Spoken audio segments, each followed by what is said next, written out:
Okay, everybody, this is Emar Sopertooth, the Sports Inquirer. Thanks for joining us on this edition of the Fighting Peaches. We're going to preview Georgia Tech's football action against Pitt, which takes place tomorrow, and look at the rest of the ACC slate for this weekend. As always, if you want to follow everything that we do, head to the mothership, the sportsinquirer.net, premier site for news and notes in the world of sports. I know that this is a football based show, but we have a lot of Georgia Tech content on our site. We have our weekly interview or conversation with Michelle Collier from the volleyball team. This week we talked to Paola Peribo the from the volleyball team, and we also were able to speak to some cross country athletes. Alan Drosky, the head coach of the team. We also, I'm gonna pull it up right now because I want to make sure that I am accurate with my content. Yeah, so actually, it was Paola Pimentel is the from the volleyball team. She was spoken to earlier this week. Alan Drosky, the head coach of the team. We also were able to catch up with Sarah Copeland from the cross country team for Georgia Tech and all of their activities that are going on. So make sure you head to the site to get all of that information. You can also go to our social media platforms on Twitter, Instagram, and Facebook under the Sports Inquirer. That's a great way to keep track of all of our stuff. And then finally, head to our audio and video host on YouTube, SoundCloud, Spotify, Google Podcasts, iTunes, and others. And do a search for us under Sports Inquirer, and you'll be able to find out or see all the stuff that we have going on. So yeah, Georgia Tech coming off of its biggest win, I think, in the Geoff Collins era. Remember, they defeated North Carolina last week, and it was their first win over a nationally ranked team in 23 years. So, yes, that qualifies as a big win in the program's history over the past few years. They are in action tomorrow against Pitt in an all ACC Coastal Division matchup at Bobby Dodd Stadium. As I mentioned, Georgia Tech is coming off of their victory over nationally ranked North Carolina. This final score was 45-22 last Saturday at Mercedes-Benz Stadium. It was interesting seeing the contest at Mercedes Benz. I like having your contest in home facilities. You're on campus or your traditional facility. But Georgia Tech's entered this plan with Mercedes Benz. They're going to host one game a year at MBS, which is the home of the Atlanta Falcons and Atlanta United. Last year was supposed to be Notre Dame, but the pandemic eliminated that. So yeah, it looked like it was a decent crowd. It's very tough. It's a 70 plus thousand seats arena or stadium, and Georgia Tech's not going to fill is not going to sell that out. But the lower bowl looked like there was a good activity and filled up in that way. Visually, it did look pretty good, and it's a recruiting tool. And to say that you could play in that facility once a year, there's nothing wrong with that at all. But the actual contest itself, that 23 margin victory, was the largest over a nationally ranked opponent since their 23-point victory against North Carolina State back in 1998. We'll get to the offensive statistics later on, but defensively, that was a big part of the victory for the Yellow Jackets. They limited UNC to only 22 points and 369 yards of total offense. So they were off by 21 points and 185 yards below their season averages. So they really limited Sam Howell and that North Carolina attack. They also had 8 sacks and 13 tackles for loss in the victory. That was the most for Georgia Tech in a contest since 2007. Those 8 sacks and the tackles for loss, remember that mark of 13, was the most in a contest since 2008. Offensively, you do have to bring that up as well. Jordan Yates started the contest at quarterback. He was relieved of his duties by Jeff Sims, who was the original starting quarterback of the season. Remember, he started the first game against Northern Illinois, hurt his shoulder, was replaced by Jordan Yates. Yates tried to lead the comeback effort, fell short, and he started against Kennesaw State and even started the game against Clemson 2 weeks ago that Georgia Tech lost by one possession. But Sims looked like he's back and healthy, and he was able to get into the contest and had a big night for him. He had 240 total yards of offense, 128 yards rushing, 122 yards passing, and 4 touchdowns, 3 rushing and 1 passing. So he had a very big night on the evening. And he led Georgia Tech to touchdowns in 6 of the 7 series that he was in the contest. So that was a very big moment for Jeff Sims, the sophomore quarterback, to get back in the lineup, and looks like he's going to be the starter for the time being. And if he stays healthy, I think he can have that position for the rest of the season. But here's Geoff Collins this week on the quarterback room and balancing everything out with Yates and with Sims and everybody else. They're awesome. I mean, I can't.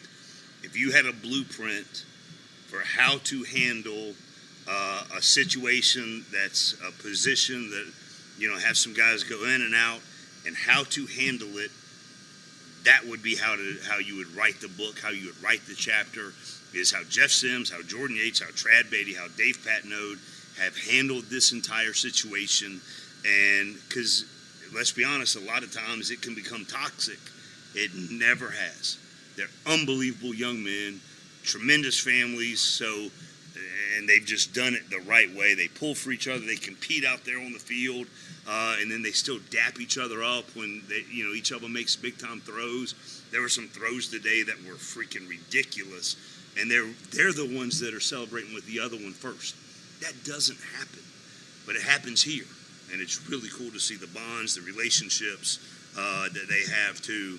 And I'm just really proud of them. The thing that we've stressed since we've gotten here, we don't worry about starters. We don't worry about backups. Everybody in our program that's ATL should be preparing like they're going to play a ton. And when two players at that position embody it, embrace it, you've got something special, because then everybody else does. Yeah, so it's trying to be a balanced effort, but they're two quality starters that can be in the lineup for Georgia Tech. But right now, Sims, he had that big game against North Carolina. He looks like he's going to be the man to be in the lineup.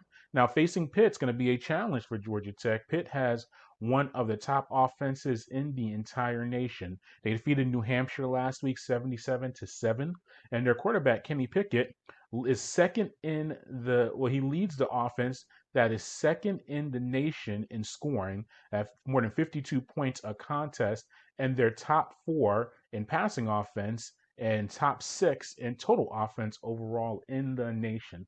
So Pittsburgh comes in with a lot of offensive firepower led by Pinkett. Here is Geoff Collins on defending Pittsburgh. They're really, really good. Offensive line, I think it starts up front. They're very big, very physical, very well coached. The full complement of receivers, they can all hurt you. And they've done it all year long. We've seen them in person last year. And the quarterback just makes plays, knows where to go with the football, makes really good decisions. And then he just has a knack for keeping plays alive. And they have a really good scheme. A lot of multiplicity within their scheme, but then they've got elite playmakers all around, and arguably one of the top quarterbacks in the entire country pulling the trigger. So it's a huge challenge. Our guys understand that, and they know that they've got to prepare every single day to be able to play at a high level against one of the top 1 or 2 offenses in the country. So it'll be a very competitive contest on both sides of the ball. If you look at Sims, I think it's going to be pretty much a contest of trying to control ball control on offense for Georgia Tech, use that rushing attack and the dual threat capabilities of Jeff Sims to keep Pittsburgh off of the field. But this is a contest where both teams look to have. Honestly, if you look at the coastal division that both of them are in, it's been dominated by Clemson for so many years, and North Carolina is a team of interest. But Clemson, and we'll get to the previews of the rest of the ACC, they already have 2 losses on the year, including a conference loss, and they also have North Carolina. Georgia Tech just beat them. So this is a contest that whoever wins this deal can take first place in the coastal division and find itself in the ACC championship game. So we're keeping track of that contest and everything going on there. Let's look at the rest of the ACC and all the activities that are taking place. Virginia defeated Miami 30-28 last night. The field goal attempt by Miami, final play of the contest, was blocked by Virginia. And Miami is going through it right now. Before that contest, Miami had won 6 of its last 7 games against Virginia, with the lone win coming for Virginia back in 2018. The Cavaliers' last victory at Miami prior to last night was in 2011. It's weird, and many people have said this, and I agree. It's hard to have a bad program in the state of Florida, California, and Texas. You could say Georgia as well. A lot of these states have produced so much talent. Miami is just none is a prime example of that. And we all know the history of the U, the national championships, the college football, all-star Hall of Famers, Pro Bowl players in the NFL, professional football Hall of Famers. It's a legendary program. But the past few years has not been it. And you see this year losing this contest to Virginia, losing at home pretty handily to Michigan State. All these losses is not a good situation for Miami. But Virginia, very good win for them, and they see themselves wanting to contend for a division title as well in the ACC. That was a very big contest for Miami. North Carolina gets back at it against Duke on Saturday, starting off all the action at noon. And Duke, this is their first conference contest. North Carolina is already 1-2 in conference play. But North Carolina looks to win 3 consecutive games in this series for the first time since winning 8 straight from 2004 to 2011. So this is a North Carolina, if they want to put themselves just in contention, outside shot of winning the division, they have to win this contest. And Duke is actually holds a 5-4 advantage over North Carolina in the past 9 contests. Now UNC was able to win their last tilt in 2019 by the score of 20-17. So that'll be a very interesting contest to see what's going on. Probably the best team in the ACC, Clemson probably still holds that mark, but Wake Forest, undefeated on the season, they're 4-0 overall, 2-0 on the season in ACC play. They host Louisville, who's undefeated in conference play, in this weekend in a key Atlantic Division matchup. And Wake Forest is 4-0 for the fourth time under head coach Dave Clawson. And Louisville enters the contest on a 3-game winning streak. Remember, they lost that season opener pretty handily to Mississippi, and that looks like not a terrible loss. Ole Miss has had a very solid start to the year, but since then, Louisville has won 3 consecutive contests. So there's a very interesting big contest for the Atlantic Division that is another wide open division, just with all the parity in the ACC. So that's going to be a very big contest. Last year, Louisville was able to defeat Wake Forest 45-21 for their 5th consecutive win in the series. So that's very interesting to see what happens there. Syracuse is coming off of a 24-21 victory over Liberty. They travel to Tallahassee to face Florida State.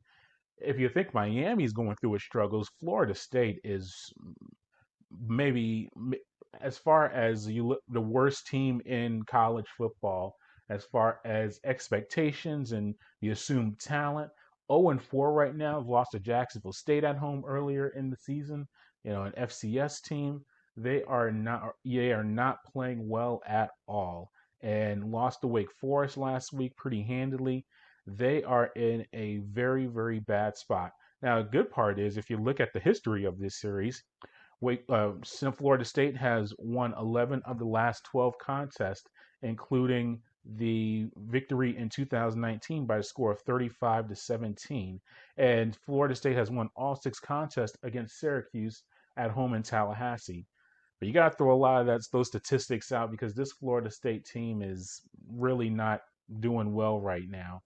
It's I don't they'll win they have to win a game or two, because it is Florida State, and you got to figure the talent will eventually come out, and this might be the contest for it to happen. But to see a Florida State team 0-4 overall and 0-2 in the conference is shocking to see. Speaking of the teams that are trying to find their way into the top of the division, North Carolina State, they were able to win their last contest over Clemson in double overtime. So that was a very big win for the Wolfpack, who looked to take control of the Atlantic part of the ACC. They have a non-conference contest on Saturday against Louisiana Tech. And North Carolina State's been doing it on the defensive end.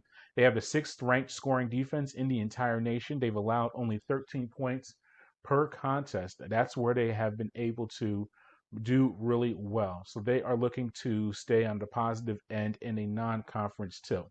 And then the last contest in ACC play this weekend is Clemson hosting Boston College. Clemson's 2-2 overall on the season, 1-1 in conference play.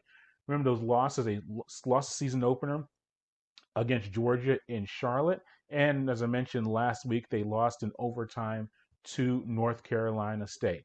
So Clemson is you got to still have top five talent, but those losses are not a good situation for Clemson as far as national title aspirations, but they can still find themselves in the conference championship battle. But they're going to have to start by beating an undefeated Boston College squad. Boston College is 4-0 for the first time since 2007. The Eagles come in with a lot of confidence, and they've played Clemson close before. Remember last year, the contest was it was in Wake Forest. I mean, no, it was in Clemson again, and Clemson only won 34-28. Required Clemson to come back from an 18 points down in the first half to win that contest. And remember, that was the time Trevor Lawrence, he did not play in that contest. I think that was because of COVID related issues, if I'm remembering correctly. But that was really the breakout game for DJ Ukulele. He threw for 342 yards and two touchdowns in his very first start for Clemson. So that was a breakout game for him, and they're going to need more of that effort against a confident Boston College team. But the overall theme from the ACC so far this year is while Clemson has dominated for the past 5-6 years, it's wide open. Wake Forest is in contention. Georgia Tech may have something to say about that. North Carolina State.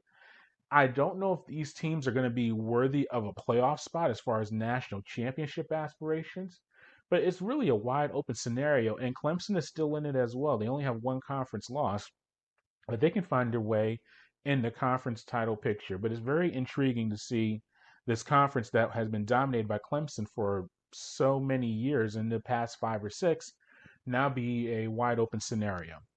And that concludes this edition of Fighting Peaches. You can head to thesportsinquirer.net to see all of our content. Our social media platforms on Twitter, Instagram, and Facebook are under Sports Inquirer. And then finally, you can subscribe to us on YouTube, SoundCloud, Spotify, Google Podcast, and others under Sports Inquirer. Until next time, good fight, good night, and be safe.